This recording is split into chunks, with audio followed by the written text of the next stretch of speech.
स्वागत है मेरे प्यारे बच्चों। और मुझे उम्मीद है कि आप लोग की तैयारी बहुत अच्छी चल रही होगी और बहुत अच्छे ढंग से आप सब पढ़ाई कर रहे होंगे। जैसा कि मैंने आपको बताया था कि मैं 26 जनवरी तक मैथ के ऑब्जेक्टिव्स के लिए आपको कहीं भी जाने नहीं दूंगा। मैं आपको ऐसी तैयारी करवाऊंगा जिससे कि आपके एग्जाम में हूबहू जो है क्वेश्चन भी आ जाए और आप लोग का जो है मैथ ऑब्जेक्टिव का जो टेंशन था वो भी खत्म हो जाए। तो आप देख सकते हैं मेरे पीछे कि हमने अभी आपको इससे पहले दो वीडियो बनाया, मैं दो बनाया है वीडियो। इस दो वीडियो में बाबू हमने दो वीडियो में कम से कम 100 ऑब्जेक्टिव हमने पढ़ा दिया है। ठीक है, एक वीडियो में 50, दूसरे में भी 50। भागिएगा नहीं, पूरी जानकारी सुन लीजिए। अब रही बात कि एग्जाम जो होता है बाबू तो दो सेटिंग में होता है, एक फर्स्ट सिटिंग और एक सेकेंड सिटिंग। तो मैं जो अभी ऑब्जेक्टिव आपको पढ़ा रहा हूँ 26 जनवरी तक मैंने प्रण लिया है कि लगातार मैं जितना हो सकता है आपको ऑब्जेक्टिव पढ़ाऊंगा। उसमें मैं फर्स्ट सिटिंग का क्वेश्चन और सेकेंड सिटिंग का क्वेश्चन दोनों का क्वेश्चन जो है गेस करके मैं पढ़ा रहा हूँ। तो वैसे बच्चे जिनका फर्स्ट में हो या सेकेंड में हो, दोनों बच्चों के लिए जो है चल रहा है सीरीज 50-50 का सीरीज चला रहे हैं। आज हम लोग का जो है तीसरा सीरीज है, यानी तीसरा वीडियो है जो हम लोग 101 से लेकर के और उसके बाद आगे हम लोग पढ़ेंगे। ठीक है बाबू, तो चलते हैं हम लोग क्वेश्चन की तरह बाबू। और हमें उम्मीद है कि आप लोग अच्छे से तैयारी कर रहे होंगे। क्वेश्चन को लिखिए और खुद से बनाने का प्रयास करिए। ठीक है, तो चलते हैं क्वेश्चन की तरफ बाबू। तो सबसे पहला क्वेश्चन बाबू हम लोग का है, सबसे पहला क्वेश्चन है आज प्रायिकता से है कि दो सिक्के उछालने में दोनों पट आने की प्रायिकता क्या होगी। तो दो सिक्का को उछालेंगे बाबू, दो सिक्का को अगर उछालते हैं, दो सिक्का को अगर उछालते हैं बाबू, तो सबसे पहले याद रखना है कि इसके चार कुल परिणाम बनेंगे। दोनों पे हेड हेड, दोनों पे टेल टेल, एक पे हेड दूसरे पर टेल, एक पर टेल दोनों एक पर हेड। इन टोटल परिणाम कितने होते हैं बाबू? 4। और दोनों में कहता है पट आने की, यानी टेल आने की प्रायिकता पूछ रहा है हमको। देखिए टोटल हुआ 1 2 3 4, 4 परिणाम टोटल हो गया। उसमें टेल कितने बार आएगा? कह रहा है दोनों सिक्के उछाले में दोनों पर टेल कितने बार आएगा? मात्र एक बार आएगा। इसका क्या हो जाएगा बाबू? 1/4। क्या हो जाएगा बाबू? 1/4। ये हम लोग का पहला क्वेश्चन था। और इसी तरह के सवाल आप लोग को पूछे जाएंगे, एकदम निश्चिंत रहिए। ठीक है, अगर एक क्वेश्चन अगर फर्स्ट सिटिंग का होगा तो एक क्वेश्चन सेकंड सिटिंग के लिए भी होगा। इस तरीके से हम आप लोग को पढ़ा रहे हैं। लेकिन इसमें कौन सा फर्स्ट सिटिंग में है, कौन सा सेकंड सिटिंग में है, इसके लिए आपको टेंशन नहीं लेना, आपको पढ़ते जाना है। दोनों में से कोई भी क्वेश्चन आपको मिल सकता है। ठीक है, एकदम मिल सकता है। किसी पासे को एक बार फेंकने पर सम संख्या, देखिए पासा का मतलब होता है छकरी, जिसको लूडो में हम लोग खेलते हैं कि नहीं बाबू? तो लूडो में जो फेंकते हैं बाबू, तो सबसे पहले इसमें या तो 1 आता है, नहीं तो 2, नहीं तो 3, नहीं तो 4, नहीं तो 5 या 6 आता है। ठीक है, अब किसी पासे को एक बार फेंकने पर सम संख्या, सम संख्या किसको कहते हैं? जो 2 से कटे, जैसे 2 हुआ, 4 हुआ, 6 हुआ, तो टोटल जो है ये 3 हो गए। यानी टोटल संख्या सम कितने हो गए? 3। और टोटल कितना है? 1 2 3 4 5 6, यानी ये इसकी संख्या टोटल कितनी है? तो 6। तो 3/6। अब इसको हम लोग काट देंगे, तो 3/6 को काटेंगे बाबू, तो कैसे काटेंगे? तो 3 × 3, 3 दूनी 6। तो इसका आंसर कितना आ जाएगा बाबू? 1/2। इसका आंसर क्या आ जाएगा बाबू? 1/2। समझ में आ रहा है बात आपको? अगर आ रहा है तो प्लीज कमेंट करिएगा। ठीक है, अब चलते हैं बाबू अगले क्वेश्चन की तरफ। अगले क्वेश्चन की तरफ देखिए, हम लोग का जो अगला क्वेश्चन है, यदि ई कोई घटना है तो पीई, यानी देखिए कोई घटना होने या न होने, दोनों की बात रखिए, घटना होने या न होने दोनों का प्रायिकता जो है, एक का होता है 1, एक का होता है 0। ठीक है, घटना नहीं होने का होता है 0 और घटना होने का क्या होता है बाबू? 1।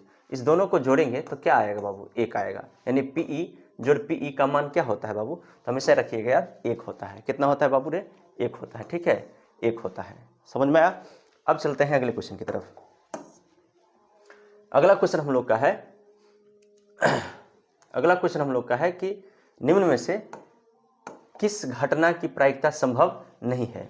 निम्न में से किस घटना की प्रायिकता संभव नहीं? देखिए कोई भी घटना जो होता है बाबू वो 1 से छोटा हो सकता है, 1 से छोटा हो सकता है, लेकिन 1 से बड़ा नहीं हो सकता है। यानी 1 से आगे 1.1 जो होगा बाबू, इसका आंसर नहीं होगा। ठीक है बाबू, समझ में आ रहा है?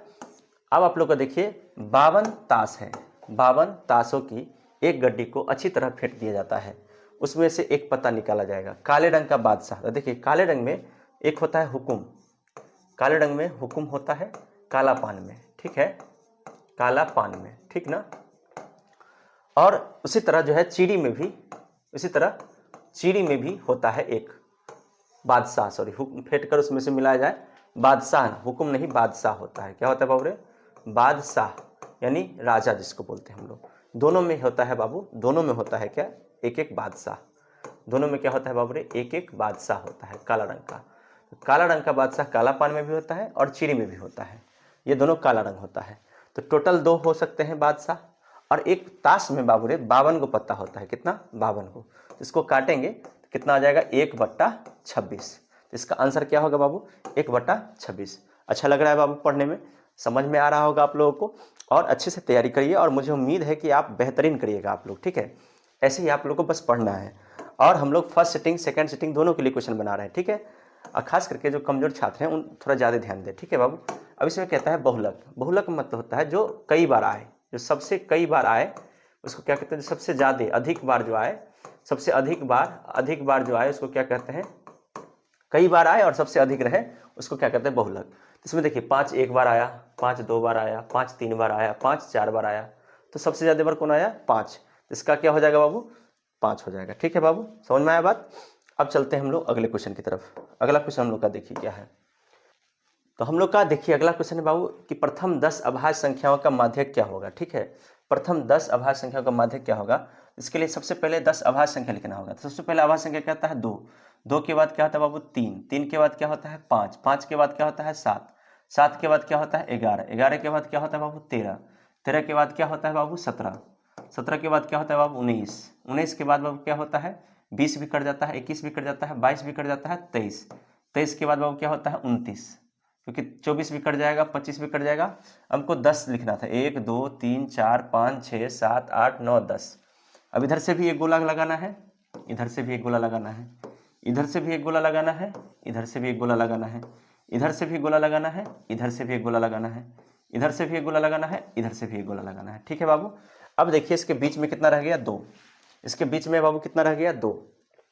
तो आप लोग को भी समझना है कि इसके बीच में 2 हो गया तो हमको ये याद रखना है कि जब बीच में 1 रहेगा तो वही इसका उत्तर होगा, लेकिन 2 होगा तो दोनों को जोड़ देंगे।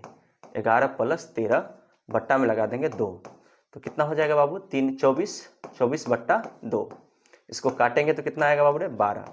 तो माध्यक पूछेगा तो ऐसे ही आपको बनाना है, ठीक है? पहले बढ़ते क्रम में लिख करके जो बीच में पड़ेगा वही मान होगा। अगर बीच में 2 मान हो गया तो दोनों को जोड़ देना है और 2 से भाग देना है। तो ये इसका जो ऑप्शन है ये वाला नहीं होगा, यहाँ पे 12 होगा, ठीक है ना बाबू? ये मिस्टेक था यहाँ पे ऑप्शन में, ठीक है? तो ये हम लोग का हो गया 107 नंबर सवाल। अब हम लोग का है कि यहाँ पे प्रथम 5 पूर्ण संख्याओं का माध्य क्या होगा। हम लोग को क्या पूछ रहा है बाबू? प्रथम 5 पूर्ण संख्या का माध्य पूछ रहा है हम लोग से, ठीक है ना बाबू? माध्य पूछ रहा है। तो देखिए क्या करेंगे, माध्यक जब पूछता है बाबू तो पिछला मान होता है, लेकिन जब माध्य पूछता है ना तो हम लोग को औसत निकालना है। क्या निकालना है? औसत। और पूर्ण संख्या कहाँ से शुरू होती है? 0 1 2 3 4। ये हो गया पूर्ण संख्या, प्रथम 5 पूर्ण संख्या। 1 2 3 4 5 गो हो गया ना। अब इस दोनों को जोड़ देना है, सबको जोड़ देना है, नीचे में 5 लगा देना है, ठीक है? अब देखिए बाबू 2 1 3 3 6 4 10 हुआ। 10 को 5 से भाग लगाएंगे, काटेंगे बाबू तो कितना आएगा? 2 आएगा। इसका आंसर क्या होगा? 2, ठीक है बाबू? समझ में आ रहा है आप लोग को? चलिए अब चलते हैं अगले क्वेश्चन की तरफ।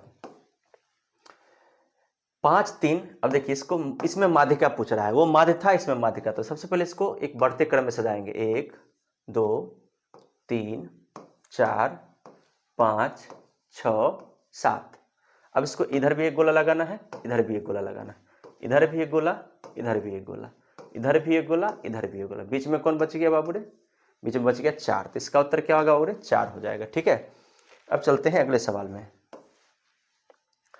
चर मान। अब देखिए इसमें माध्यिका पूछ रहा है फिर से। 3 8 2 4। सबसे पहले छोटा कौन है? 2। उसके बाद क्या है बाबू रे? 3। उसके बाद क्या है बाबू रे? 4। 4 के बाद क्या है बाबू रे? 5। 5 के बाद क्या है? 8। इधर भी एक गोला लगाएंगे, इधर भी एक गोला लगाएंगे, इधर भी एक गोला लगाएंगे, इधर भी एक गोला लगाएंगे। बीच में कौन बच गया बाबू रे? 4। तो इसका भी आंसर क्या हो जाएगा? 4, ठीक है? अगले सवाल की तरफ देखते हैं बाबू। संचयी बारंबारता वक्र जो होती है इसको क्या कहते हैं? ये कई बार एग्जाम में पूछा भी गया है। इसको कहते हैं त्वरण। क्या कहते हैं बाबू रे? त्वरण कहते हैं, ठीक है? अगले देखिए, एक बेलन की ऊंचाई 14 सेंटीमीटर और इसका वक्र पृष्ठ क्षेत्रफल 264 सेंटीमीटर स्क्वायर है, तो बेलन का आयतन क्या होगा? तो सबसे पहले हम लोग को यहाँ पे हाइट दिया है और हमको यहाँ पे जो है मान लीजिए इसका वक्र पृष्ठ क्षेत्रफल दिया हुआ है। क्या दिया हुआ बाबू? वक्र पृष्ठ क्षेत्रफल, यानी वक्र पृष्ठ जो होता है बेलन का क्या होता है बाबू, 2πr/h क्या होता है, 2πr/h होता है। तो हमको देखिए यहाँ पे सबसे पहले क्या करना है, 264 बराबर 2πr/h, ठीक है। अब 264 को हम लोग क्या करेंगे, 2 पाई का मान होता है 22/7, आर का मान दिया है बाबू रे, आर का मान नहीं दिया है और ऊंचाई दिया है 14, ठीक है। 7 से काट देंगे तो 7 दूनी 14। अब 264 जो है बाबू, 264 जो है उसको 22 दूनी 44 दूना कितना हुआ, 88 आर, कितना हुआ बाबू रे, 88 आर। अब 88 को पढ़ेंगे ना बाबू, 88 को 3 बार पढ़ेंगे ना, 88 तिया कितना होगा, देखिए 8 तिया 24, 8 तिया 24, ठीक है ना। 8 तिया 24 के 4 हाथ में 2, 8 तिया 24 2 26, तो यानी 3 बार में ये कट जाएगा, इसलिए आर बराबर कितना हो गया, 3। आर बराबर कितना हो गया, 3। अब हमको पूछता है बेलन का आयतन, तो बेलन का आयतन क्या होता है बाबू रे, πr²h। तो यहाँ लिख देना है 22/7, आर का मान कितना दिया था बाबू रे, 14, 14 गुने 14, ठीक है बाबू, 14 गुने 14, सॉरी आर नहीं एच दिया हुआ है, एच दिया था बाबू 14, आर तो हम लोग अभी निकाले हैं, कितना निकला है बाबू, 3, और h का मान 3 गुने 3, और h का मान कितना देंगे, 14, ठीक है। अब हम लोग इसको काटेंगे, 7 से 7 दूनी 14।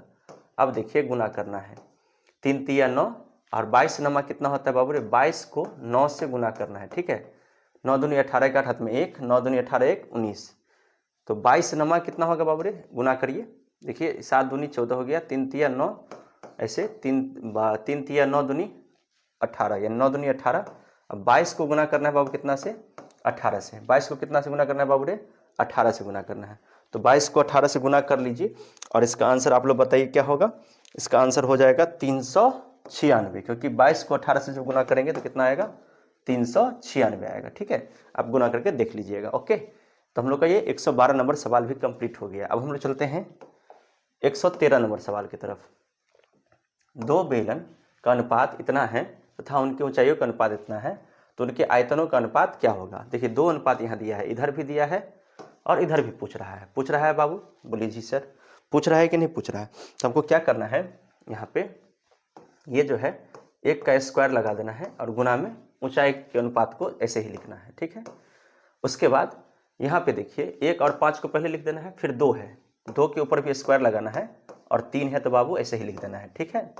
अब देखिए 5 से हो जाएगा, और 2 का स्क्वायर 4, 4 तिया कितना होगा, 12। तो इसको जब हम अनुपात में सेट करेंगे तो क्या होगा बाबू रे, 5:12, ठीक है। इस सवाल को ऐसे ही बनाना है बाबू, ठीक है।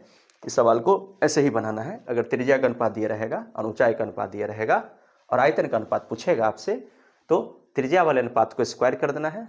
इस दोनों को देखिए, पहले बार में हम 1 और 5 लिखे, यानी ये वाला और ये वाला। दूसरे बार में हमने 2 और 3 लिखा, तो इस 1 और 2 में क्या करना है, स्क्वायर लगाना है, और 5 3 में स्क्वायर नहीं लगाना है, ठीक है। ऐसे गुना करेंगे तो इसका आंसर निकल जाएगा। अब अगला सवाल देखिए कि 2 घनों के आयतन 1:8 है, तो उनके कोणों का अनुपात। देखिए 2 घन है जिसका आयतन दिया है 1/8, इसका क्यूब निकालना है, ठीक है बाबू। क्यूब निकालेंगे तो 1 गुना 1 गुना 1 होगा, इसको क्यूब निकालेंगे तो 2 गुना 2 गुना 2 होगा, ठीक है। अब इसमें से बाहर निकलेगा 1 और यहाँ पे निकलेगा 2, ठीक है बाबू। इसका अनुपात क्या हो जाएगा, 1:2, ठीक है। समझ में आ रहा है बाबू आप लोग को। अब हम लोग चलते हैं अगले सवाल की तरफ। ये हमने खाली छोड़ दिया है यहाँ पे, इसलिए खाली छोड़ दिया है ऑप्शन, क्योंकि आपको मालूम होना चाहिए कि गोला का संपूर्ण पृष्ठ क्या होता है बाबू। अब बताइए 4πr² होता है, ठीक है। गोला का क्या होता है, 4πr²। अगला सवाल देखिए बाबू, एक शंकु की ऊंचाई 24 है और त्रिज्या 6 है, तो शंकु का आयतन क्या होगा। तो शंकु के आयतन का फॉर्मूला सभी को आता होगा बाबू, 1/3 πr²h, सबको आता होगा बाबू। 1/3 पाई का पाई रहने देना है बाबू। आर का मान दिया हुआ देखिए, त्रिज्या दिया है 6, यानी 6 गुने 6, और ऊंचाई बाबू कितना दिया है देखिए 24, तो यहाँ लिख देंगे 24। अब काटेंगे 3 8 24, ठीक है बाबू।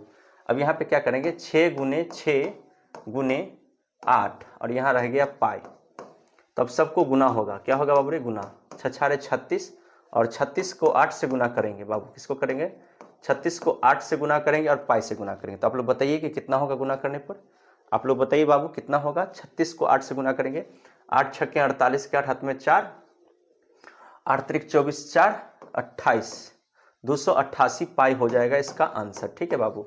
गुना कर लीजिए और देखिए इसका आंसर क्या होगा बाबू रे, 288 पाई होगा। ठीक है बाबू, अब हम चलते हैं अगले क्वेश्चन की तरफ। अगला सवाल हम लोग का है कि 12 सेंटीमीटर व्यास वाला एक गोला द्वारा विस्थापित हवा का आयतन क्या होगा। यानी गोला का आयतन हम लोग को बनाना है। क्या बनाना है बाबू रे, गोला का आयतन हम लोग को बनाना है। ठीक है, तो गोला का आयतन सबको मालूम होगा 4/3 पाई आर क्यू। क्या होता है बाबू रे, 4/3 पाई आर क्यू होता है। ठीक है, तो हम लोग यहाँ पे व्यास दिया हुआ है 12, तो व्यास जो अगर दिया है 12 बाबू, व्यास दिया है 12, तो याद रखिएगा इसका जो रेडियस होगा आर जो होता है इसका आधा होता है। ठीक है, आर हो जाएगा 6, ठीक है ना, आधा होता है। तो हम लोग को क्या करना है यहाँ पे 4/3 पाई को पाई में रहने देना है और रेडियस जो है इसका 6 है, तो 6 गुने 6 गुने 6। अब 3 से काटेंगे, 3 दूनी 6। अब देखिए 4 यहाँ पाई हो गया और 6 36 दूना हो गया 72। अब 72 को 4 से गुना करेंगे तो 4 दूनी 8, 7 चौके 28। इसका भी आंसर कितना आ गया बाबू रे, 288 पाई। कितना आ गया बाबू, 288 पाई। ठीक है बाबू, अगला सवाल देखिए कि बेलन तथा, देखिए बाबू अगला सवाल है कि बेलन शंकु के आधार वृत्त की त्रिज्या का अनुपात इतना है और उनकी ऊंचाई का अनुपात इतना है, तो उनके आयतन का अनुपात, यानी बेलन और शंकु के, जो बेलन तथा शंकु के आधार वृत्त की त्रिज्याओं का अनुपात इतना है, तो उनकी ऊंचाइयों का अनुपात हमसे पूछ रहा है। ठीक है, तो देखिए ऊंचाइयों का अनुपात पूछ रहा है बाबू, उनके आयतनों का, तो पाई आर स्क्वायर एच होता है। ठीक है, पाई आर स्क्वायर एच होता है, इसका होता है 1/3 पाई आर स्क्वायर एच। ठीक है बाबू, तो हम लोग करेंगे क्या, यहाँ पे 3 करेंगे। ठीक है, 3 गुना करेंगे क्योंकि 3 चला जाएगा ऊपर। ठीक है ना बाबू, अब देखिए पाई से पाई कट जाएगा बाबू, क्या होगा बाबू रे, पाई से पाई कट जाएगा। ओके, 3 चला जाएगा ऊपर, पाई से पाई कट जाएगा। अब कहते हैं आर स्क्वायर, यानी आर स्क्वायर और आर स्क्वायर, तो यहाँ पे त्रिज्या ये दिया हुआ है, ऊंचाई ये दिया हुआ है, तो ये इसके, ये हुआ ऊंचाई, ये हुआ त्रिज्या। तो 3 और 4 के ऊपर क्या लगाना होगा हम लोग को बाबू रे, स्क्वायर लगाना होगा। 3/4 के ऊपर क्या लगाना होगा बाबू रे, स्क्वायर लगाना होगा। ठीक है, और ये जो 2/3 है इसको हम लोग यहाँ लिख देते हैं। ठीक है, अब देखिए 3 का हो जाएगा 9 और 4 का स्क्वायर हो जाएगा 16। ठीक है, गुने 2/3। ओके, 3 से 3 काट दिए बाबू, 3 से 3 काट दिए। अब हो जाएगा 9 दूनी 18, 9 दूनी 18 और यहाँ हो जाएगा 2 से काटेंगे इसको, 2 अट्ठे 16, 18:8 आ रहा है, लेकिन यहाँ हम लोग के ऑप्शन में नहीं है। इसको देखते हैं बना करके बाबू क्यों नहीं आ रहा है। तो 3 का स्क्वायर 9 हुआ, 16 हुआ, तो हम लोग कहीं मिस्टेक तो नहीं कर रहे हैं। हाँ मिस्टेक तो कर रहे हैं बाबू। देखिए यहाँ मिस्टेक क्या कर रहे हैं हम लोग, छोटा सा ही मिस्टेक है। छोटा सा मिस्टेक क्या है यहाँ पे, फिर से हम आपको बता देते हैं। देखिए हम लोगों ने क्या किया, तो बनाने में थोड़ा सा मिस्टेक क्या किया, 3 का स्क्वायर हुआ 9, 4 का स्क्वायर हुआ 16, और यहाँ पे क्या करना है बाबू, तो देखिए काटेंगे तो 3 तिया कितना होगा 9। ठीक है, और इसको काटेंगे तो 2 अट्ठे कितना होगा 16। तो इसको जो गुना करेंगे तो 3 को 3 से गुना करेंगे तो 9 होगा, और यहाँ पे क्या होगा बाबू रे 8 होगा।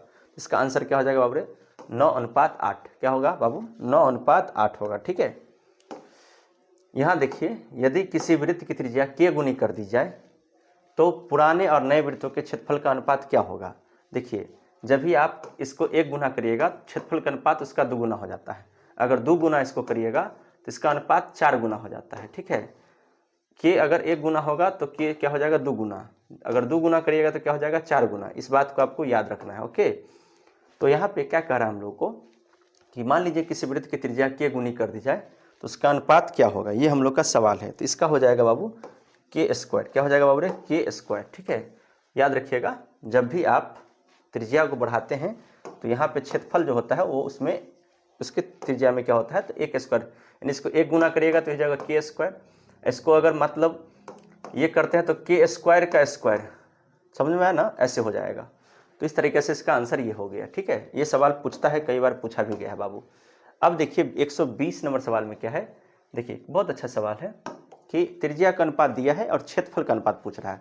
जब भी त्रिज्या का अनुपात दिया है और क्षेत्रफल का पूछ रहा होगा तो इसमें स्क्वायर कर देना है, 3 का स्क्वायर और 4 का स्क्वायर, तो ये हो जाएगा 9:16। ठीक है, ये एकदम आसान क्वेश्चन था, एकदम से इजी क्वेश्चन।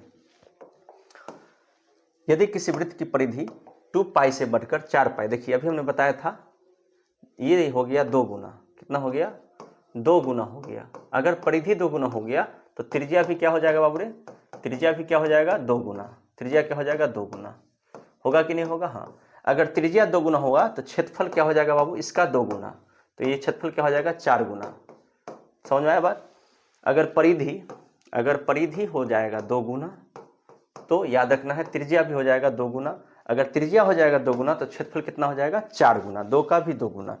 ठीक है, तो इसका ये आंसर होगा बाबू। इस तरह का सवाल कई बार पूछा भी गया है। ओके, अगला चलते हैं। एक वृत्त का व्यास दिया हुआ है 14, तो जब ये व्यास दिया है 14 तो आर बराबर क्या होगा बाबू, आर बराबर हो जाएगा 7। तो इसका पूछता है परिधि, परिधि क्या होता है 2πr। वैसे नहीं भी आपको परिधि मतलब ऐसे भी निकाल सकते हैं आप, ऐसे भी निकाल सकते हैं पाई इंटू डी। तो पाई का मान क्या है 22/7 है ना, पाई का मान क्या है बाबू 22/7 और डी का मान यहाँ कितना दिया है 14, ऐसे भी बना सकते हैं आप। 7 दूनी 14, तो 22 दूनी कितना होगा बाबू 44, 44 इसका आंसर हो जाएगा बाबू 122 नंबर सवाल का। ठीक है, अब अगला सवाल में देखिए कि यदि एक अर्धवृत्त का परिमाप दिया है 72 तो उसका त्रिज्या क्या होगा। तो इसका फॉर्मूला क्या होता है r इंटू पाई प्लस 2। अर्धवृत्त का परिमाप का फॉर्मूला क्या होता है, ये बराबर में दिया हुआ है कितना बाबू रे 72, कितना दिया है 72।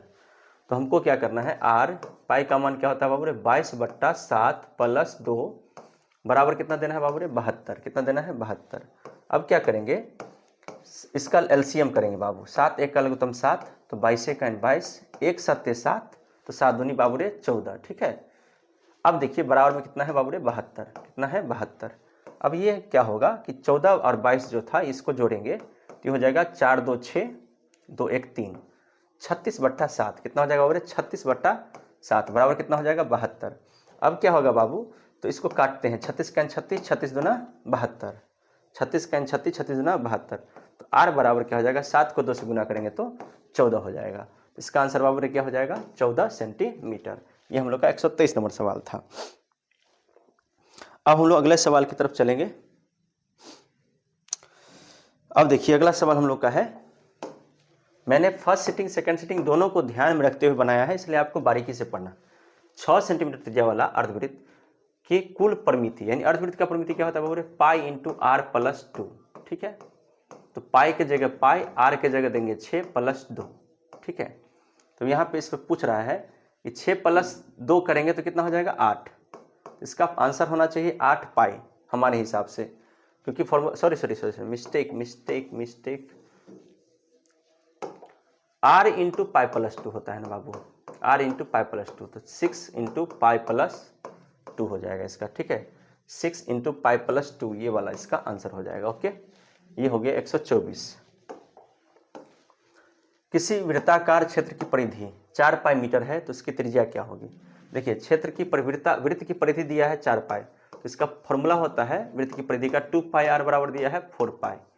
तो पाई से पाई कट गया, 2 से 2 कट गया, तो आर बराबर कितना आ जाएगा बाबू 2 मीटर। तो आर बराबर कितना हो जाएगा 2 मीटर। ठीक है बाबू, एकदम इजी क्वेश्चन है ये सब, आप इसको अच्छे से देखिए और हमेशा फॉर्मूला आपको याद रहना चाहिए। जैसे हम बनाते हैं तो फॉर्मूला हमको याद है इसलिए हम बना रहे हैं, आपको भी फॉर्मूला सब याद कर लेना है। आज 21 सेंटीमीटर त्रिज्या वाले उस चाप की लंबाई क्या होगी जो केंद्र पर 60 डिग्री का कोण बनाते हैं। देखिए चाप जो होता है बाबू, चाप की लंबाई, ये इसका फॉर्मूला होता है बाबू, चाप की लंबाई का फॉर्मूला होता है बाबू पाई आर थीटा, क्या होता है बाबू पाई आर थीटा बट्टा 180 डिग्री। ठीक है, ये भी होता है और 2 पाई आर थीटा बट्टा 360 भी होता है। ठीक है, तो यहाँ पे आपको क्या लिखना है 22/7 गुने आर दिया हुआ है 21, तो आर की जगह दे देंगे 21, थीटा के दे देंगे 60 और यहाँ पे दे देंगे 180।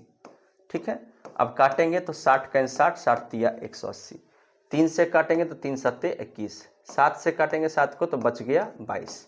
देखिए आप भी काट के देखिएगा बाबू, तब आपको समझ में आ जाएगा कि 22 होगा कि नहीं होगा। ठीक है, डाउट लगेगा तो काट के एक बार देख लेना है आपको। ओके, हम तो बस बता रहे हैं आपको तरीका। ठीक है, अब चलते हैं बाबू अगले क्वेश्चन में।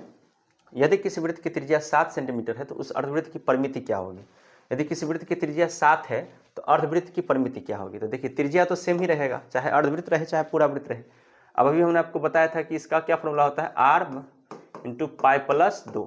ठीक है, तो आर के जगह मान दिया हुआ है 7, अब पाई के जगह मान होता है 22/7 जोड़ 2/1। अब इसको हम लोग क्या करेंगे एलसीएम करेंगे बाबू, एलसीएम, तो 7 का 7, 22 का 22 जोड़ 1, तो अब देखिए सॉरी 1 7 7 7 दूना 14, अब 7 गुने 4 2 6 और 2 1 3, 36/7 हो गया। 7 से 7 कट गया तो कितना बच गया 36। तो इसका आंसर क्या हो जाएगा बोले 36 सेंटीमीटर। ठीक है बाबू, आप लोग भी काट काट के देखिएगा और हम लगातार क्या कहें 26 जनवरी तक आप लोग को इतना पढ़ा देंगे ऑब्जेक्टिव कि आपको कहीं से भी बिहार बोर्ड में नंबर कम नहीं होगा, ये मेरी गारंटी है मैथ्स के ऑब्जेक्टिव में। अब है कि बाह्यतम स्पर्श करने वाले दो वृत्तों के उभयनिष्ठ स्पर्श रेखाओं की संख्या कितनी होती है। देखिए बाहरी रूप से स्पर्श करने वाला जो दो वृत्त होता है, दो वृत्त, इसमें एक स्पर्श रेखा ये हो गया, एक ये हो गया, एक बीच में हो गया, टोटल जो होती है संख्या इसकी 3 होती है बाबू। समझ में आया बात, कितनी होती है 3। अगला सवाल है कि 5 सेंटीमीटर त्रिज्या वाले वृत्त के बिंदु P पर स्पर्श रेखा PO केंद्र O से जाने वाली रेखा से बिंदु Q पर इस प्रकार मिलती है कि OQ बराबर 12 और PQ की लंबाई क्या होगी। तो सबसे पहले देखिए यहाँ पे आपको जो क्वेश्चन दिया है बाबू, इसमें आपको पहले फिगर बनाना पड़ेगा। ठीक है बाबू, इसके लिए क्या करना पड़ेगा, आपको फिगर बनाना पड़ेगा। बिना फिगर के आप बनाओगे तो गड़बड़ा जाएगा मामला। ठीक है, तो हम लोग को करना क्या है, यहाँ पे देख लीजिए बताते हैं। यहाँ पे जो देखिए, यहाँ पे जो दे रहा है ना बाबू, O से जाने वाली रेखा बिंदु Q, तो यानी मान लीजिए यहाँ पे O है और यहाँ पे एक बिंदु है Q। ठीक है, ये ऐसे बना दिए। अब एक सर्कल के अंदर चूंकि ये है तो एक सर्कल भी बना दिए। ठीक है, अब कहता है कि 5 सेंटीमीटर की त्रिज्या है, तो त्रिज्या किधर होगी बाबू, इधर होगी त्रिज्या, होगी कि नहीं होगी। अब इसको यहाँ से यहाँ मिला दिए, तब इसमें एक वर्ड है P, तो ये किसको क्या लिख दिए, P लिख दिए। ठीक है, अब हमको ये पता है कि ये जो होता है बाबू कर्ण होता है। क्या होता है, कर्ण। सबसे लंबी भुजा ये दिया है 12, ये दिया हमको 5, तो हमको पूछ रहा है इसका लंब। क्या पूछ रहा है बाबू रे, लंब। तो पाइथागोरस थ्योरम के हिसाब से इसका जो लंब होगा वो क्या होगा बाबू, तो रूट अंडर ये हुआ आधार, रूट अंडर कर्ण स्क्वायर घटे आधार स्क्वायर। क्या होता है बाबू, कर्ण स्क्वायर घटे आधार स्क्वायर। तो कर्ण स्क्वायर इसका 12 है बाबू, तो 12 का स्क्वायर और घटे 5 का स्क्वायर। ठीक है बाबू, घटे 5 का स्क्वायर। तो हम लोग करेंगे इसको, तो 12 का स्क्वायर होता है 144, कितना होता है बाबू 144, 5 का स्क्वायर कितना होता है 25। तो हम लोग 144 में से 25 घटाएंगे बाबू, तो कितना आ जाएगा, 144 में से जब 25 घटाते हैं बाबू तो कितना आ जाता है हम लोग को 119। कितना आएगा बाबू रे 119, तो 119 इसका आंसर हो जाएगा। ओके, इस तरह के सवाल को इसी तरह से बनाना है। ठीक है, अगला देखिए, वृत्त के केंद्र पर बना कोण कितना होता है, 360 डिग्री का। कितना होता है बाबू रे, 360 डिग्री का। ये एकदम आसान क्वेश्चन है। अब है कि एक बिंदु Q से एक वृत्त पर स्पर्श रेखा की लंबाई 24 सेंटीमीटर है तथा Q केंद्र से दूरी 25 सेंटीमीटर है, तो वृत्त की त्रिज्या। इसमें भी आपको सबसे पहले क्या बनाना है बाबू रे, एक फिगर बनाना है। ठीक है, अब देखिए स्पर्श रेखा की लंबाई, यहाँ पे सबसे पहले आप O लिख दीजिएगा और यहाँ पे एक स्पर्श रेखा इस पर खींच दीजिएगा। ठीक है, इसकी लंबाई बता रहा है 24, यानी ये हो गया आपको लंब। क्या हो गया बाबू रे, लंब। और बता रहा है आपको कि O से केंद्र की Q दूरी, ये जो है बाबू, ये जो है दूरी, ये दिया है 25। कितना दिया है बाबू रे, 25। ये जो होता है इसको क्या बोलते हैं बाबू रे, कर्ण। क्या बोलते हैं, कर्ण। ये जो हो ये इसको बोलते हैं त्रिज्या, यानी इसी को बोलते हैं आधार। क्या बोलते हैं बाबू रे, आधार। तो हमको फिर से पाइथागोरस प्रमेय लगाना है, और आधार बराबर क्या होता है बाबू रे, आधार बराबर क्या होता है, आधार बराबर क्या होता है बाबू, तो कर्ण स्क्वायर घटे लंब स्क्वायर। क्या होता है बाबू, कर्ण स्क्वायर घटे लंब स्क्वायर। कर्ण कितना दिया है बाबू रे, 25 का स्क्वायर घटे 24 का स्क्वायर। ठीक है बाबू, अब 25 का स्क्वायर जो होता है वो कितना होता है 625। कितना होता है 625। और 24 का स्क्वायर किसी को मालूम है, अगर मालूम है तो कमेंट में हमको जरूर बताइएगा। अगर मालूम है तो कमेंट में जरूर बताइएगा हमको कि कितना होता है 576। कितना होता है बाबू रे, 576। अब इसको 625 को 576 में से घटाते हैं बाबू तो हमको आता है 49। कितना आता है 49। अब 49 को तोड़ते हैं तो 7 गुने 7, इसका आंसर क्या होगा बाबू रे, 7 सेंटीमीटर। तो इसका आंसर क्या याद रखना है आपको, 7 सेंटीमीटर। ठीक है बाबू, अब अगला सवाल देखते हैं हम लोग। अर्धवृत्त का कोण क्या होता है। अर्धवृत्त का कोण बाबू हमेशा 90 डिग्री पे होता है। ठीक है ना, 90 डिग्री इसका होगा। ठीक है, अगला देखिए, यदि एक बिंदु P से O केंद्र वाली किसी वृत्त पर PA और स्पर्श रेखा थी। इसके लिए हमको सबसे पहले क्या बनाना होगा, एक फिगर बनाना होगा। और यहाँ पे बता रहा है हमको, बता रहा है इस फिगर में कि यहाँ पे एक P नाम का एक है, यहाँ पे A है, मान लीजिए यहाँ पे B है, ठीक है, कहीं भी मान सकते हैं। और इसका जो है ऐसे बनता है, ठीक है, ये हो गया कि सेंटर इसका। तो बता रहा है कि ये जो है यहाँ पे ये दिया हुआ है कितना बाबू, तो बता रहा है 80 डिग्री। कितना बता रहा है, 80 डिग्री। तो हमको इसके बीच में ऐसे लिख देना है और इसको लगा देना है O, ठीक है। अब हमसे पूछ रहा है कोण PO और A, यानी ये वाला कोण हमसे पूछ रहा है। तो अगर ये 80 है तो ये कितना होगा बोले 40, और इसके साइड में जो होता है समकोण होता है, ये कितना हो गया 90 डिग्री, ठीक है। और ये हमको निकालना है। तो आपको मालूम होगा इसमें देखिए कोण O प्लस कोण A प्लस कोण P, ठीक है, बराबर हो जाता है, तीन कोण का मान कितना होता है 180 डिग्री। अब हम लोग को यहाँ पे देखिए क्या दिया हुआ है, तो O जो है यहाँ पे हमको नहीं दिया हुआ है, ठीक है, हमको यही पूछ रहा है, हमको POA निकालना है। तो हमको कोण O नहीं पता है और हमको कोण A यहाँ पे पता है, ये होता है 90 डिग्री। ये कितना हो गया 90, और यहाँ पे कोण P, ये चूंकि दोनों था 80 तो आधा कितना होगा इसका 40, ठीक है, बराबर में कितना हुआ 180। अब क्या करेंगे बाबू, अब क्या करेंगे देखिए 90 40 कितना होता है 130। 180 में से बाबू 130 घटा देंगे तो कितना बचेगा बाबू रे, 50 डिग्री बचेगा, ठीक है। तो इसका आंसर क्या हो जाएगा, कोण POA बराबर हो जाएगा 50 डिग्री। इसका आंसर 50 डिग्री हो जाएगा, ठीक है। सेम, बहुत अच्छा। आप लोग को समझ में आ रहा है बाबू कि नहीं आ रहा है समझ में? हमको लगता है कि आ रहा होगा, जरूर आ रहा होगा। अब चलते हैं अगला सवाल। तो हम लोग का बाबू 134 नंबर जो क्वेश्चन है बाबू, इसमें देखिए क्या करना है हम लोग को। इसमें हम लोग को करना है कि 3 सेंटीमीटर त्रिज्या वाला एक वृत्त पर खींची गई 2 स्पर्श रेखाएं 60 डिग्री के कोण पर झुकी हो, तो प्रत्येक स्पर्श रेखा की लंबाई क्या होगी, ठीक है, प्रत्येक स्पर्श रेखा की लंबाई क्या होगी। तो सबसे पहले अगर कोई स्पर्श रेखा मान लीजिए PA है, PA है, यहाँ से लेकर A है, मतलब मान लीजिए आप, ठीक है, और यहाँ पे इसका जो A हो गया ऐसे करके मान लीजिए, ठीक है, ये हो गया P, ये हो गया, यहाँ पे ये 60 डिग्री पर है, ये पूरा कितना है बाबू 60 डिग्री पर है। इसका आधा कितना होगा बाबू 30 डिग्री होगा, होगा कि नहीं होगा। और ये इसका दिया हुआ है 3 दिया हुआ है, कितना दिया है बाबू 3 दिया हुआ है। तो हम लोग इसको क्या करेंगे बाबू, हम लोग इसको क्या करेंगे देखिए, इसमें हम लोग लगा देंगे tan 30 डिग्री का फॉर्मूला, क्योंकि लंब बटा कर्ण के हिसाब से लगा देंगे। तो tan 30 डिग्री बराबर हम लोग लिख देंगे PA, क्या लिख देंगे बाबू यहाँ पर लिख देंगे 3/P से लेकर A की हमको दूरी निकालनी है, तो PA लगा देंगे। अब tan 30 का फॉर्मूला क्या होता है 1/√3 बराबर क्या होगा 3/PA। अब PA बराबर क्या हो जाएगा बाबू 3√3, क्या हो जाएगा 3√3। इसका ऑप्शन नंबर C हो जाएगा, ठीक है, इसका क्या हो जाएगा ऑप्शन नंबर C। ये हम लोग का था 134 नंबर सवाल। 135 नंबर सवाल में बाबू देखिए क्या कहता है, यदि PA PB किसी सेम सवाल 133 जो बताए थे वो सेम सवाल है 135 में, इसलिए इसको नहीं बताएंगे क्योंकि सेम आंसर सेम सवाल सब कुछ सेम था इसका।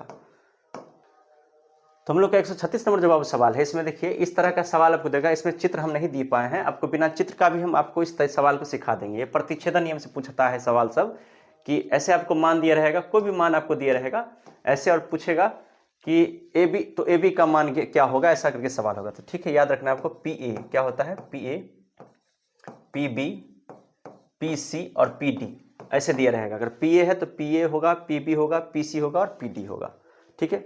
PA का मान यहाँ दिया हुआ है 8, कितना दिया है 8, ये हमको मान नहीं पता है, ये मान हमको नहीं पता है। और PC का मान निकालने के लिए क्या करते हैं, तो PD को CD से जोड़ देते हैं, तो क्या मान निकलता है PC का, तो 4 में 3 जोड़ेंगे तो कितना मान आ जाएगा बाबू 7, ठीक है।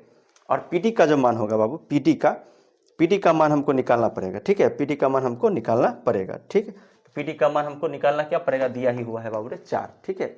अब इसको बनाएंगे कैसे देखिए, बनाएंगे कैसे, इसको लिखेंगे PA गुने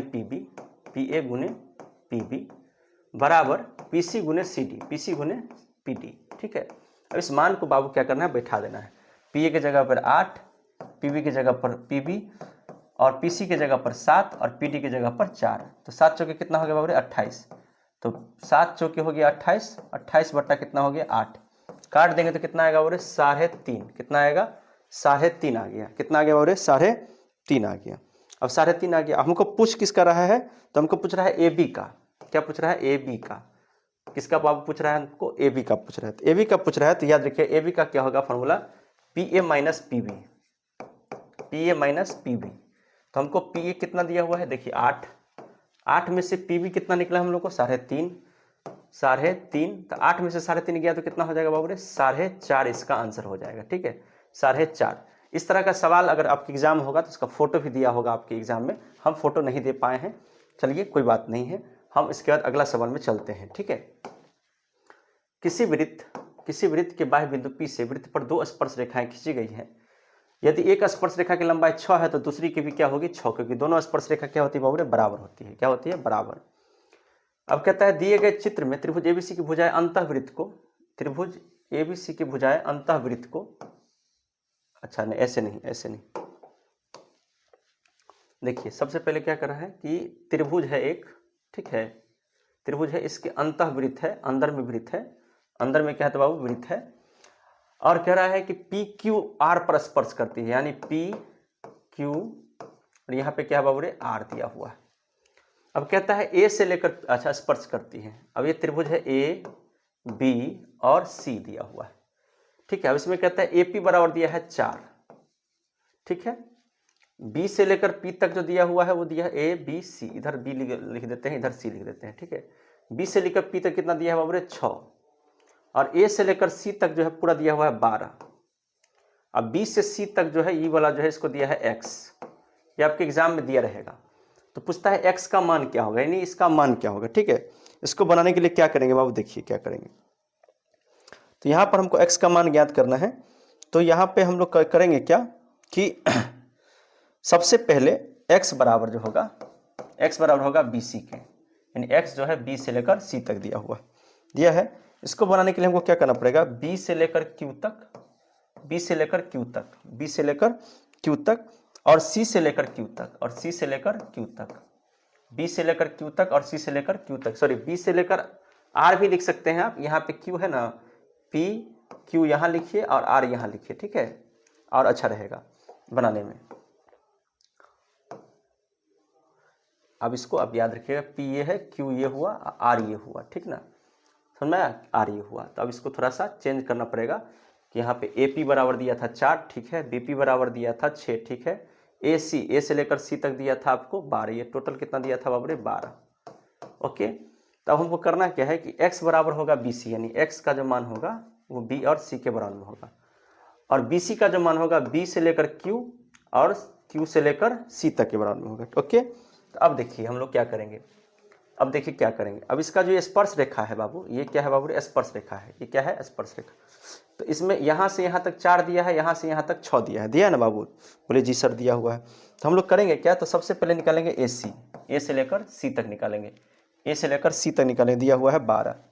अगर AC दिया है 12 तो C से लेकर R तक भी कितना होगा, C से लेकर R तक क्या होगा बाबू, C से R तक क्या होगा बाबू रे, C से R तक, तो 12 में से, बोलिए 12 में से कितना घटा देंगे बाबू रे, 12 में से घटा देंगे 4, तो 12 में से 4 घटा दिए तो कितना आ गया बाबू रे 8, कितना आ गया 8। अब हम लोग को क्या करना है बाबू, अब जितना बड़ा BQ होगा उतना ही बड़ा BP होगा, जितना बड़ा BQ उतना ही बड़ा BP, तो ये कितना है 6, जितना बड़ा BQ B से लेकर Q तक होगा उतना ही बड़ा क्या होगा बाबू, B से लेकर P तक होगा। तो ये अगर 6 है तो ये भी कितना होगा 6, ठीक है, ये भी कितना होगा 6, और यहाँ पे हम लोग को ये आया है CR कितना आया है बाबू रे, ये आया है हम लोग को 8, ये आया है 8 और ये है 6, तो ये भी कितना होगा 6, तो 8 में 6 जोड़ देंगे तो कितना आ जाएगा बाबू रे 14, कितना आ जाएगा 14।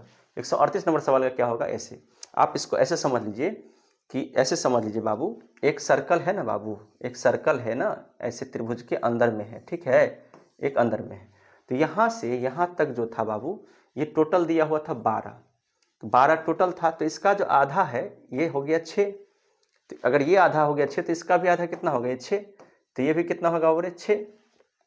और यहाँ पे जब बाबू दिया हुआ था, देखिए पूरा जो दिया था ये पूरा ये दिया था 12, अब इसका यहाँ से लेकर यहाँ तक है 4, कितना है 4, तो ये भी 4 है, अब पूरा 12 है तो ये कितना हो गया 8, तो 8 इधर हो गया 6 इधर हो गया, तो 8 6 कितना हो गया बाबू रे, तो 14 हो गया, ठीक है, x का मान क्या हो जाएगा 14। ओके, इस तरह से आपको इसको बनाना है। 2 खंभे 6 मीटर 11 मीटर की ऊंचाई के हैं, समतल भूमि पर ऊर्ध्वाधर खड़े हैं, उनके पादों के बीच दूरी 12 है, तो उनके सिरों के बीच दूरी कितनी होगी। 139 नंबर सवाल हम लोग का है। तो ये सिंपल सवाल है हमको, 2 खंभे 6 मीटर तथा 11 मीटर ऊंचे हैं, दो खंभे हैं जो एक 6 है एक 11 है। तो हम लोग को खंभा जो है, खंभा का अंतर हमको निकालना है। पहले खंभा का अंतर निकाल लेते हैं। एक है 11, एक है 6, एक है 11, एक है 6, यानी खंभा का अंतर, दोनों के अंतर कितना हो गया? 5 मीटर। क्या हो गया? 5 मीटर। और उनके बीच जो दूरी है, पाद बिंदु की दूरी जो है वो है 12। कितनी है? 12। ठीक है, दो खंभा है, ऐसे है, ये दिया हुआ है 12, और यहाँ पर इनके बीच जो है, एक है 6 मीटर, एक है 11 मीटर, यानी पूरा है 11, उसके बाद है 6। तो इनके बीच अंतर कितना है बाबू रे? 5। अंतर कितना है? 5। तो हम लोग को बनाना क्या है? हम लोग को निकालना है बीच की दूरी। तो इनके बीच की सिरों के बीच की दूरी कितना है? इनके सिरों के बीच की दूरी कितना है? तो हम लोग लगा देंगे फटाक से फॉर्मूला। इसका फॉर्मूला हो जाएगा आपको कि लंब स्क्वायर जोड़ आधार स्क्वायर, लंब स्क्वायर जोड़ आधार स्क्वायर। इसमें बना देते हैं फटाक से। लंब कितना है बाबू? लंब दिया है 12, 12 का स्क्वायर जोड़ 5 का स्क्वायर, तो हम लोग का हो जाएगा 144 प्लस 25, 144 प्लस 25, तो कितना हो गया बाबू रे? 169। 169 कितना का होता है बाबू रे? 13 का। इसका आंसर क्या हो जाएगा? 13 मीटर। क्या हो जाएगा बाबू रे? 13 मीटर। ठीक है, आगे बस बात समझ में। देखिए, जब भी दो खंभा देगा आपको, दो खंभा जब भी देगा, तो एक खंभे को पहले उसका अंतर निकाल लीजिएगा। ऐसे फिगर बना लीजिएगा, अंतर निकाल लीजिएगा। अंतर निकालने के बाद आपको पता चल जाएगा 5 है अंतर। तो क्या करना है आपको? इसको मान लेना है आपको लंब, इसको मान लेना है आपको आधार, और कर्ण निकाल देना है। ओके, ये हम लोग का हो गया 38 नंबर, 139। अब 140 में क्या कहता है? देखिए, कॉट स्क्वायर थीटा का मान क्या होता है? देखिए, कोसेक स्क्वायर थीटा प्लस 1 बराबर क्या होता है? Cot square theta. ये फॉर्मूला है। ठीक है बाबू, फॉर्मूला है। अगला है, यदि 3a अल्फा बराबर 90, तो साइन अल्फा का मान क्या होगा? देखिए, 3 अल्फा बराबर हो गया 90, तो आपको अल्फा बराबर हो गया 90/3, काट देंगे बाबू तो 30 डिग्री आ गया। तो साइन 30 डिग्री का वैल्यू पूछ रहा है। साइन 30 डिग्री का वैल्यू क्या होता है बाबू रे? 1/√2 होता है ना, 1/2 होता है। ठीक है, अब चलते हैं 142 नंबर सवाल में बाबू। सेक 11 बट्टा कोसेक मतलब सेक 11 दिया हुआ है और कोसेक दिया है। तो याद रखना है, जब दो कोण पूरक हो एक दूसरे के और बट्टा में दिया हो, तो सेक का पूरक क्या होता है बाबू रे? सेक का पूरक क्या होता है? कोसेक। तो जब दो कोण पूरक हो और बट्टा में दिया हो, तो काटने पर हमेशा क्या आएगा बाबू रे? 1 आएगा। क्या आएगा बाबू रे? 1।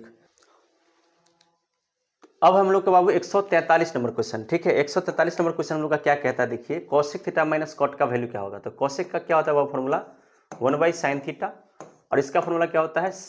कॉस बाई साइन होता है, cos theta by sine theta होता है। ओके, इसका है बाबू रे स्क्वायर। तो देखिए, इस दोनों का एलसीएम लेंगे तो साइन थीटा हो जाएगा, एलसीएम में बाबू, और साइन से साइन होगा तो यहाँ हो जाएगा 1। ठीक है ना, और साइन से साइन कर जाएगा तो यहाँ क्या हो जाएगा? Cos theta. इस दोनों का क्या होगा बाबू रे? स्क्वायर। इस दोनों का क्या होगा बाबू रे? स्क्वायर होगा। तो आपको याद रखना है कि 1 माइनस कॉस स्क्वायर थीटा क्या होता है बाबू रे?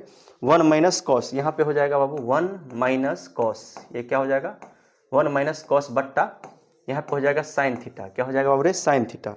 इसका क्या हो गया बाबू रे? स्क्वायर। क्या हो गया? स्क्वायर हो गया। ठीक है, तब इसका स्क्वायर जो हो गया, तो हम लोग इसको क्या करेंगे? देखिए, इसका जो है ना बाबू, हम लोग पहले स्क्वायर इसका हटाते हैं। ठीक है, इसका स्क्वायर हम लोग हटाते हैं, तो हो जाएगा 1 माइनस कॉस थीटा का होल स्क्वायर, बट्टा में लिख देते हैं साइन स्क्वायर थीटा। क्या हो जाएगा बाबू रे? साइन स्क्वायर थीटा हो जाएगा। ठीक है, साइन स्क्वायर थीटा हो जाएगा। अब इसको हम लोग क्या करेंगे? इसको क्या कर सकते हैं? तो साइन स्क्वायर थीटा का वैल्यू जो होता है 1 माइनस कॉस थीटा का स्क्वायर। अब साइन स्क्वायर थीटा बराबर क्या होता है? 1 माइनस कॉस स्क्वायर थीटा। ये फॉर्मूला होता है। साइन स्क्वायर थीटा का फॉर्मूला क्या होता है? 1 माइनस कॉस स्क्वायर थीटा। यहाँ पे दोनों का स्क्वायर, यहाँ पे एगो का स्क्वायर। तब इसके बाद वो करना क्या है? इसके बाद करना क्या है कि ए स्क्वायर माइनस बी स्क्वायर बराबर होता है ए प्लस बी इंटू ए माइनस बी। क्या फॉर्मूला होता है बाबू? ए इंटू बी इंटू ए माइनस बी होता है ना। तो हमको क्या करना है? आपको पता होगा ना कि ए स्क्वायर माइनस बी स्क्वायर बराबर क्या होता है? ए प्लस बी इंटू ए माइनस बी, ए प्लस बी इंटू ए माइनस बी। ठीक है, तो इसको एक बार प्लस में लिखेंगे, इसको एक बार माइनस में लिखेंगे, इसको एक बार प्लस में लिखेंगे, इसको एक बार माइनस में लिखेंगे। ठीक है, लेकिन यहाँ पे जो ये दोनों दिया हुआ है, इसको ऊपर वाले को क्या करेंगे बाबू? ऊपर वाले को 1 minus cos theta, 1 minus cos theta लिख देंगे। ठीक है, नीचे वाले को क्या करेंगे? एक बार प्लस में लिखेंगे, एक बार बाबू रे माइनस में लिखेंगे। ओके, अब देखिए इसको इसलिए 2 बार लिखते हैं कि किसी चीज़ के ऊपर 2, अच्छा 2 के ऊपर स्क्वायर लगता है तो क्या करते हैं, इसको 2 गुने 2 लिखते हैं। इसके ऊपर स्क्वायर लगाते हैं तो इसको 2 बार लिख दिए। अब ये माइनस से माइनस कर जाएगा तो क्या बचेगा, 1 माइनस कॉस बट्टा 1 प्लस कॉस। तो 1 माइनस कॉस बट्टा 1 प्लस कॉस, इसका आंसर क्या होगा बाबू, बी नंबर होगा। अब चलते हैं बाबू अगला सवाल। टेन थीटा बराबर 4/3 है तो साइन और कॉस का मान क्या होगा। देखिए 10 है 4/3, आपको याद रहेगा टेन थीटा बराबर कितना है, 4/3। तो ये हो गया लंब, ये हो गया आधार। लंब आधार इतना दिया हुआ है तो कर्ण इसका क्या हो जाएगा, 4 का स्क्वायर प्लस 3 का स्क्वायर। कर्ण इसका ऐसे निकलेगा ना, कर्ण निकालेंगे कैसे, ऐसे ही निकालेंगे कर्ण। तो 4 हो गया 16 हो गया, 9 हो गया बाबू 25 का मतलब हो गया, ये हो गया 5। अब साइन थीटा का फॉर्मूला और कॉस थीटा का फॉर्मूला आपको आता होगा, लाल का सब सुने होंगे। तो लंब बट्टा कर्ण हो गया, तो लंब इसमें दिया है 4, अब बट्टा कर्ण कितना आ गया 5। और कॉस थीटा का फॉर्मूला क्या होता है, आधार बट्टा कर्ण। तो आधार इसका देखिए कितना है बाबू रे 3, और कर्ण कितना है 5। तो 5 5 का लघुत्तम कितना हुआ 5, 4 3 हो गया 4 प्लस 3, ठीक है। तो कितना हो गया बाबू रे 7/5, 7/5, ये वाला इसका आंसर हो गया, ठीक है।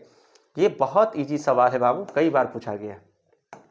साइन और कॉस आपको मालूम होगा, साइन कॉस एक दूसरे के पूरक होते हैं। जब पूरक कोण घटाव में हो, जब पूरक कोण घटाव में हो तो मान लीजिए 1 माइनस 1 क्या हो जाएगा, 0 हो जाएगा, होगा कि नहीं होगा। तो जब पूरक कोण घटाव में हो तो क्या होगा 0, और जब पूरक कोण बट्टा में हो तो क्या होगा बाबू रे, मान 1 होता है, याद रखना इस बात को। अब उसके बाद क्या होगा, कोसेक माइनस 10 क्या है बाबू, cosec square 57 degree minus 10 square 33 degree का मान हम लोग को पूछ रहा है। ये हम लोग का क्वेश्चन नंबर कितना है, ये हम लोग का क्वेश्चन नंबर है 146, ठीक है 146 है। तो याद रखना है कि cosec square 57 degree minus 10 square 30 degree ये दिया हुआ हम लोग को, ठीक है। तो इसको हम लोग 10 स्क्वायर 33 डिग्री को हम लोग क्या लिख सकते हैं, कोसेक स्क्वायर 57 डिग्री को माइनस 10 स्क्वायर 33 डिग्री को हम लोग लिख सकते हैं कॉट स्क्वायर 57 डिग्री। क्या लिख सकते हैं बाबू, कॉट स्क्वायर 57 डिग्री। और ये कोसेक माइनस जो कॉट होता है, कोसेक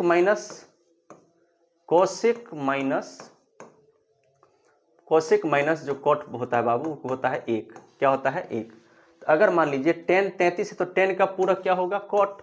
तो 10 अगर 33 है तो इसका पूरक पुराने के लिए 90 पुराने के लिए कितना लिखना पड़ेगा, कॉट 57। और cosec minus cot square theta जो होता है उसका वैल्यू कितना होता है 1। तो इसका आंसर भी क्या होगा बाबू, 1 होगा, ठीक है बाबू।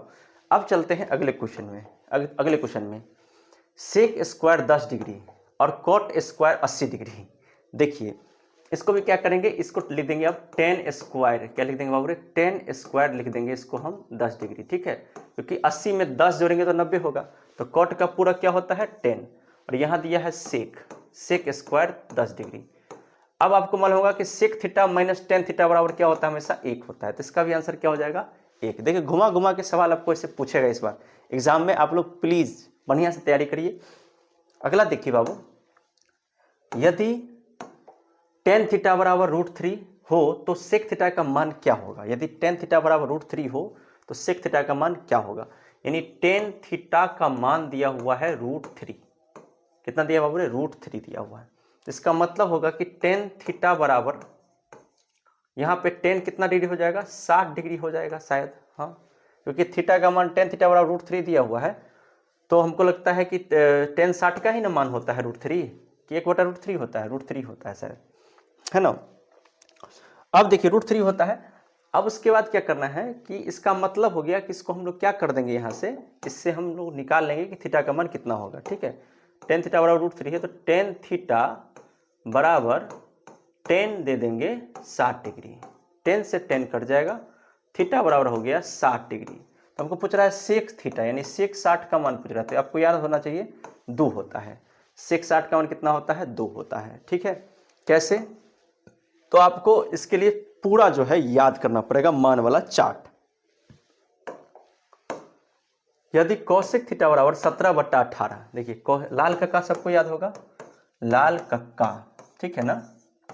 तो ये होता है साइन का, ऊपर से नीचे चलता है और इसे उल्टा चलता है। तो कोसेक का क्या होगा, कर्ण बट्टा लंब। ये दे दिया हमको 17/8।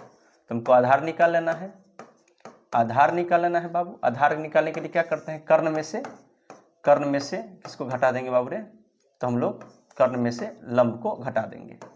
17 का स्क्वायर कितना होता है बाबू? 289। कितना होता है?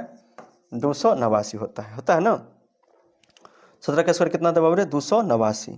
उसके बाद 8 का स्क्वायर कितना होता है बाबू? 64। कितना होता है? 64। तो 289 में से 64 घटाएंगे तो 9 में से 4 गया 5, 125। ये किसका होता है बाबू? 15 गुने 15। तो यानी कि हमको कर्ण आधार कितना निकल गया? 15। अब हमको पूछता है टेन थीटा का। टेन थीटा का क्या होता है? लंब बट्टा आधार, L/A। तो देखिए बाबू आप लोग, L कितना दिया हुआ है? 8। आधार कितना निकला बाबू? 15। इसका आंसर आप ही लोग बताइए क्या होगा? 8/15। ठीक है, ये हम लोग का 149 नंबर सवाल हो गया। अब यदि टेन फोर, देखिए ये तो बिल्कुल ईजी है। टेन थीटा बराबर दिया हुआ है 4, इस 4 को ले जाएंगे इधर तो 4/4। तो टेन थीटा का जो मान आएगा बाबू आ जाएगा 1। अब बताओ कि टेन कितने का मान 1 होता है? तो टेन 45 डिग्री का मान कितना होता है? 1 होता है। यानी इसका आंसर एकदम इजी है, टेन 45। तो अब आप बताइए कि पहले मैंने बताया 1 से 50, फिर मैंने बताया 50 से 100, और फिर मैंने बताया 100 से 150। तो आप लोग अभी 150 ऑब्जेक्टिव हम पढ़ा चुके हैं 3 दिन में। तो प्लीज आप लोग पूरा वीडियो देखिए, तीनों वीडियो देखिए और एकदम जबरदस्त तैयारी करिए। और ये सीरीज अभी 26 जनवरी तक चलते ही रहेगा। फिर मिलते हैं नए वीडियो में, तब तक के लिए सभी विद्यार्थियों को फिर से धन्यवाद।